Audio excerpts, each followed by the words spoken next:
Okay, I'll just show you how to pair a mobile to the Bluetooth audio system in this 2018 BMW 3 Series. So from any screen, first of all, we make sure Bluetooth is on, and then we're watching out at the bottom. But over here, you can either go to menu and then kind of navigate to communications.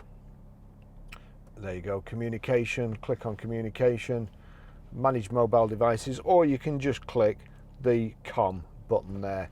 So we're on manage mobile devices. Click on manage mobile devices and it's on connect new device already. It's highlighted there.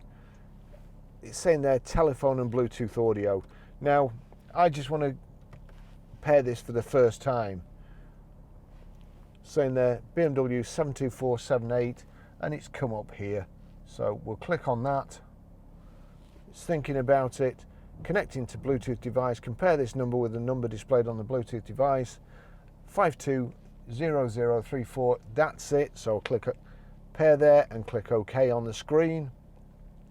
Allow contacts and favorites to sync, allow,